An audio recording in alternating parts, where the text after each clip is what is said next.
Hello friends. आज की इस वीडियो में हम लोग बात करेंगे एमटीएस के टीयर टू का क्या सिलेबस रहेगा और क्या पैटर्न रहेगा एग्ज़ाम का, उसके बारे में हम लोग डिस्कस करेंगे। और जैसा कि मैंने पिछला वीडियो जो बनाया था जिसमें हम लोगों ने ओएमआर शीट अब डिस्कस किया था, उसमें क्या मार्क्स रहने वाले हैं, क्या कट ऑफ मार्क्स किस कैटेगरी के क्या रहेंगे, उसके बारे में हम लोगों ने पिछली वीडियो में बात किया था। तो जिसको लगभग अभी तक शायद 1.4 के लोगों ने देखा है, मतलब 1400 लोगों ने देखा है, और उन्होंने कुछ जो कमेंट्स किए हैं जिन लोगों ने अपने अपने मार्क्स, तो उसके अकॉर्डिंग जो भी कट ऑफ बनेगी वो हम लोग अभी अगली वीडियो मतलब अगले भी एंड पे देखते हैं कि उसका कट ऑफ क्या बनेगा। ठीक है। तो चलिए अभी फ़िलहाल हम लोग जो सिलेबस है टीयर टू का उसके बारे में हम लोग बात कर लेते हैं। अब जैसे there will be a separate tier two for each post, हर पोस्ट के लिए एक टीयर टू एग्ज़ाम होना है। ठीक है। तो अभी हम लोग एमटीएस के बारे में बात करते हैं। तो देखिए, tier two for all the post will be subject knowledge examination. अब आपको सब्जेक्ट के बारे में कितनी जानकारी है उसके बारे में वो चेक करेंगे। और ये जो एग्ज़ाम होगा ये पेन पेपर बेस्ड होगा। ठीक है। और ओएमआर बेस्ड दोनों होगा, मतलब आपको एक रिटन एग्ज़ाम भी देना होगा डिस्क्रिप्टिव टाइप का, और आपको एक गोला भरने वाला जो कि ऑब्जेक्टिव है वो भी आपको देना होगा। ठीक है। और एक ऑब्जेक्टिव और एक डिस्क्रिप्टिव। ठीक है। अब कितने नंबर ऑफ़ क्वेश्चंस रहेंगे इसके बारे में देखते हैं। तो जो नंबर ऑफ़ क्वेश्चंस होंगे जो ऑब्जेक्टिव होंगे, मतलब जिसमें आपको ओएमआर शीट पे जो करना होगा, ठीक है, जो आपको ओएमआर शीट पे क्वेश्चंस जितने करने होंगे वो 60 क्वेश्चंस होंगे। ठीक है। और जो डिस्क्रिप्टिव है, मतलब जितना आपको डिस्क्रिप्टिव मतलब उसमें पेन पेपर बेस पे लिखना होगा, जैसे यहाँ पे क्वेश्चन मेंशन होगा और आपको आंसर लिखना होगा। ठीक है। ये पेन एंड पेपर बेस्ड होगा। और ये कितने क्वेश्चंस होंगे, ये 10 क्वेश्चन होंगे टोटल। ठीक है। तो ये जो नंबर ऑफ़ क्वेश्चंस हैं जो ऑब्जेक्टिव वाले हैं 60 नंबर के, ये जो 60 सवाल हैं, ये टोटल जो मार्क्स है, देखिए टोटल मार्क्स जो है वो 60 का है। और जो डिस्क्रिप्टिव 10 सवाल होंगे, इनका जो टोटल मार्क्स है वो 40 नंबर का है। ठीक है।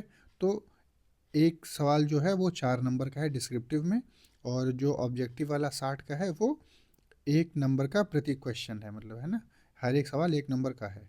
अब देखिए, तो ये आपको समझ में आ गया होगा कि एक ओएमआर बेस्ड है और एक जो है पेन एंड पेपर बेस्ड है। ठीक। अब देखिए इसमें क्या है कि ऑब्जेक्टिव में जो 1/4 नेगेटिव नेगेटिव मार्किंग भी होगी इसमें।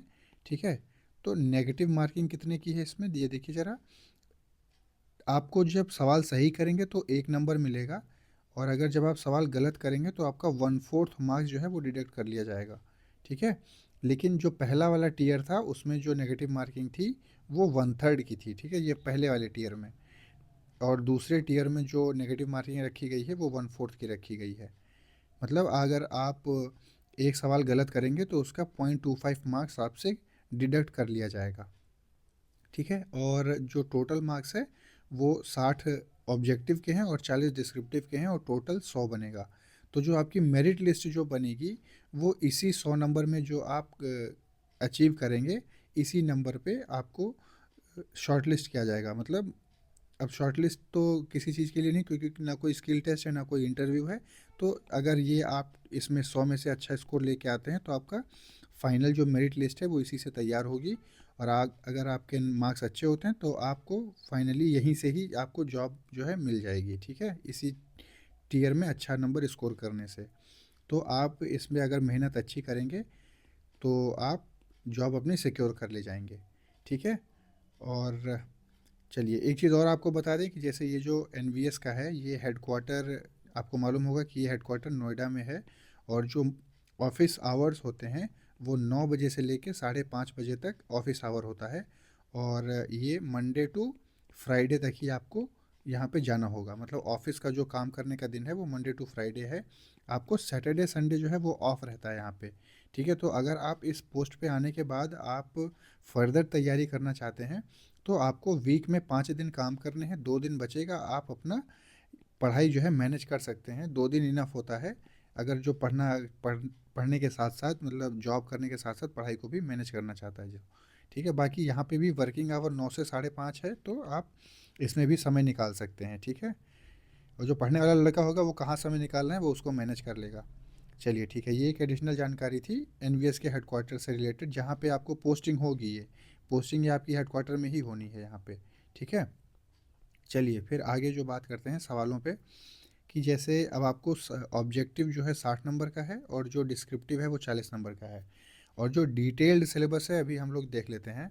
अच्छा, अब देखिए, there is no provision of re evaluation for the objective OMR and written descriptive examination for part of tier 2। तो जैसे कोई प्रोविज़न नहीं है कि आप जो है क्लेम करो कि मेरा ओएमआर दोबारा चेक करो, मैंने जो डिस्क्रिप्शन में जो डिस्क्रिप्टिव आंसर लिखा है उसको दोबारा चेक करो, ऐसा कोई प्रोविज़न नहीं है, ठीक है। जो पहली बार में हो जाएगा वही फाइनल होगा, ठीक है। और एक लिखा है कि अगर मिस प्रिंट हो जाता है या एम्बिग्यूटी रहती है किसी भी सवाल में, मतलब जैसे कोई सवाल ब्लर है, वो आपको नहीं देख पा रहे हैं, ठीक है, तो जो आपको आंसर की जब चैलेंज करने के लिए दिया जाएगा, उसी में सब्जेक्ट एक्सपर्ट जो होंगे वो उसको देखेंगे, और जो भी वहाँ पे डिसीज़न लिया जाएगा वही फाइनल होगा, ठीक है। तो ये तो क्वेश्चन से रिलेटेड हो गया। अब देखिए, इसमें आपकी जो एमटीएस वाले पोस्ट में है उसमें ना कोई इंटरव्यू है और ना कोई स्किल टेस्ट है, ठीक है। यहाँ पे मेंशन किया गया है कि there is neither an interview और स्किल टेस्ट। कहाँ गया, दिखाते हैं आपको। देखिए, there will neither be interview nor skill test for the following post. अच्छा, एनवीएस में किन किन पोस्ट के लिए इंटरव्यू और स्किल टेस्ट नहीं है? एक तो लैब अटेंडेंट के लिए और एक मल्टीटास्किंग स्टाफ के लिए, ठीक है। तो हम लोग अभी एमटीएस वाली चीज़ें देख रहे हैं, तो इसमें भी आपको जो है ना ही स्किल टेस्ट है और ना कोई इंटरव्यू, मतलब आप टीयर 2 रिटर्न मार्क्स बढ़िया क्लियर करिए और सीधा नौकरी लीजिए। और जो लैब अटेंडेंट भरे हैं वो भी, उनमें भी इंटरव्यू नहीं है, और इनका जो सिलेबस है वो 12th साइंस है। ये कहेंगे आप तो नेक्स्ट वीडियो में बता देंगे हम। बाकी फ़िलहाल अभी इस पे एमटीएस पे फोकस करते हैं, ठीक है। केवीएस में ये 2 पोस्ट हैं जिन पे इंटरव्यू और स्किल टेस्ट नहीं होना है। चलिए फिर आगे हम लोग आते हैं। अब अपना डिटेल्ड सिलेबस देख लेते हैं एक बार, ठीक है। तो ना इंटरव्यू ना स्किल टेस्ट, ठीक। अब चलिए डिटेल्ड सिलेबस देखिए एमटीएस के लिए, जो टीयर 2 में हम लोगों को मतलब पूछा जाएगा, उसका डिटेल सिलेबस देखिए। अब syllabus for the post of multitasking staff. अब इसमें आपसे पूछा क्या क्या जाएगा, देखिए, न्यूमेरिकल एंड मैथमेटिकल एबिलिटी, आपसे मैथ्स पूछी जाएगी। Reasoning ability and problem solving, reasoning पूछी जा रही है। जनरल अवेयरनेस पूछा जा रहा है, जिसमें broad coverage of the test will be on social studies. Social studies में जैसे history, geography, art and culture, civics, economics, ठीक है। General science and environmental studies up to class 10, मतलब जो भी आपसे जनरल अवेयरनेस में जो चीज़ें पूछी जाएंगी वो क्लास 10th के स्टैंडर्ड तक पूछी जाएंगी।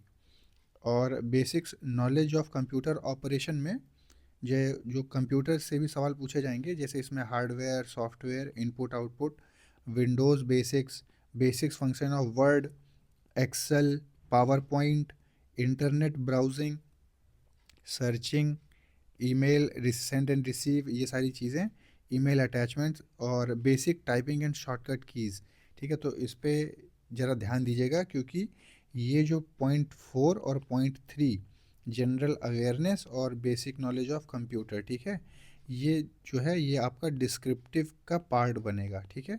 क्योंकि इसमें अगर आप सिंपल सी लॉजिक लगाएं तो यही 2 ऐसे पार्ट बनते हैं जहाँ से आपसे क्वेश्चन और आंसर के फॉर्मेट में पूछा जा सकता है। जैसे कुछ भी क्वेश्चन, मान लीजिए हिस्ट्री से कोई क्वेश्चन फ्रेम हो गया या पॉलिटी से कोई क्वेश्चन फ्रेम हो गया, तो उसका आपको आंसर लिखना होगा डिस्क्रिप्टिव फॉर्मेट में, ठीक है।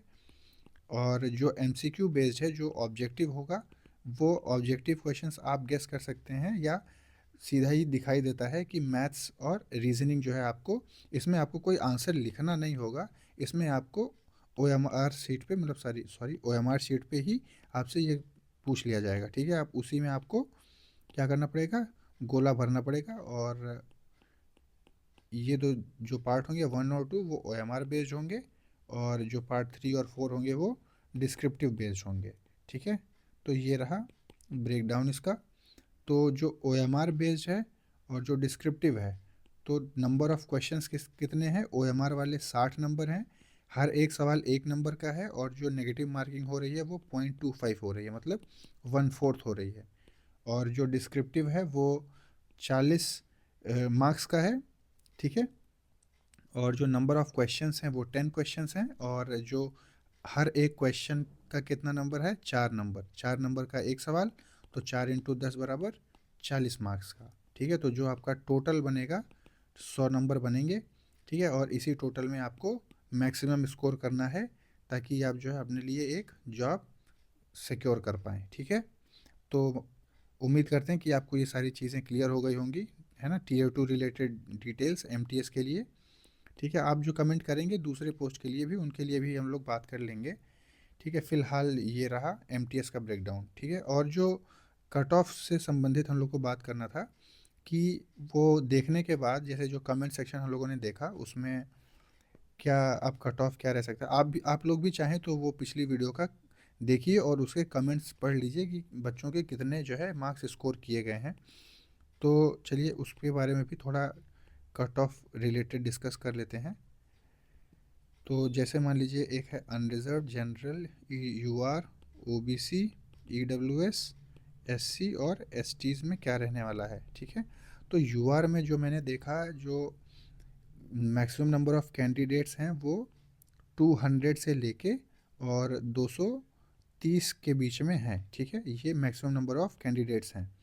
तो इसमें आप ये एक्सपेक्ट कर सकते हैं कि जो नंबर ऑफ़ 200 जो बन रहा है वो एक सवाल कितना होता है बता रहे हैं आपको। 200 को अगर हम इससे 3 से डिवाइड करें तो 66 क्वेश्चंस आ रहे हैं, मतलब 200 को अगर 3 से नंबर ऑफ इतने ही नंबर के एक सवाल थे, इसको अगर डिवाइड करें तो 66.66 क्वेश्चंस आ रहे हैं। ठीक है, तो अगर हम क्वेश्चन की बात करें तो अगर नेट क्वेश्चंस अगर आपके नेट क्वेश्चंस अगर आपके 67 से लेके, और ये सॉरी ये अनरिजर्व्ड का नहीं, ये अनरिजर्व्ड का रहने दीजिए, इसमें आपको दिखेगा 70 प्लस क्वेश्चंस आपको यूआर में दिखेंगे, 70 प्लस माइनस 2।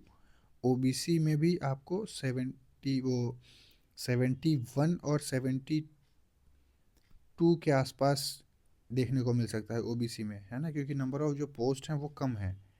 और यूआर में आप ये 70 टू 72 ये रहने दीजिए, इसमें अगर इसको बढ़ाया जाए 73 या 74 के अराउंड आप कहिए इसको। ठीक है, क्योंकि नंबर ऑफ़ पोस्ट कम है और जो नंबर लोगों के अचीव हुए हैं वो इतने हुए हैं। और आपको मालूम होगा कि टीयर 2 में सिर्फ 140 बच्चों को ही बुलाया जाएगा। ठीक है, टोटल तो 220 हैं कई सारी कैटेगरीज़ को मिला के, लेकिन जो यूआर कैटेगरी के हैं वो टोटल 11 पोस्ट हैं, सॉरी यूआर कैटेगरी में सिर्फ 11 पोस्ट हैं, तो जो टोटल नंबर ऑफ़ कैंडिडेट्स होंगे वो 110 होंगे।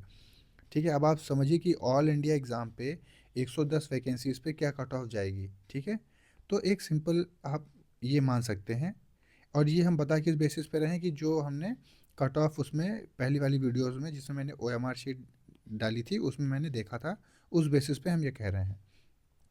और जो ईडब्ल्यूएस वाले कैंडिडेट्स हैं वो भी अपना 70 टू 71 मार्क्स अगर प्लस पे हैं तो वो अपने आप को सेफ साइड माने और प्रिपरेशन करें। वो एससी वाले 68 टू 70 के अराउंड अगर आ रहे हैं उनके नंबर तो प्रिपरेशन कर सकते हैं। एसटी वाले जो है 65 टू 68 अगर वो प्लस में हैं, इससे ऊपर हैं या इतने पे हैं, तो वो अपनी प्रिपरेशन कंटिन्यू कर सकते हैं। ठीक है, बाकी उम्मीद बनाए रखिए। देखिए रिज़ल्ट भी अब कितना, टीयर 1 का जो रिज़ल्ट है वो 10 दिन के अराउंड मुझे लग रहा है आ जाएगा। ठीक है, तो ये रिज़ल्ट आपको जल्दी देखने को मिलेगा, लेकिन फ़िलहाल आप टीयर 2 के लिए प्रिपरेशन अपनी कंटिन्यू करिए क्योंकि अगले और भी एग्ज़ाम्स होंगे जिसमें आपको हेल्प मिलेगी उसमें से। ठीक है, तो ये एक मेरे हिसाब से एक्सपेक्टेड कट ऑफ है। ठीक है, जिसमें आप टीयर 2 के लिए शॉर्ट लिस्ट हो जाएंगे, है ना, एमटीएस पोस्ट के लिए। ठीक है, अगर ये पोस्ट ज़्यादा होती तो बहुत अच्छा होता, काफ़ी सारे बच्चे इसमें अंदर आ जाते टीयर 2 के लिए, लेकिन अब क्या किया जाए, नंबर ऑफ़ वैकेंसीज़ कम है। और ये पहली बार भी हो रहा है कि ये टीयर 2 मतलब एमटीएस वाली पोस्ट पे आपको प्री और मेंस देने को मिलेगा। ठीक है, अब बस एक ही चरण बचती है इंटरव्यू वाला। अब ये किस नोटिफिकेशन में इंटरव्यू जोड़ दें वो इंतज़ार करिए। ठीक है, इंटरव्यू जोड़ने से पहले ही आप जो है अपना एग्ज़ाम सिक्योर, जॉब सिक्योर कर लीजिए। ठीक है, प्री मेंस दे के यही यही एक टीयर जो है बढ़ा दिया इन्होंने मेंस का। अदरवाइज़ जो पिछली वैकेंसी थी उसमें से पहला एग्ज़ाम दीजिए, टीयर 1 बेस पे एग्ज़ाम होता था, उसको क्लियर करिए, जॉब लीजिए।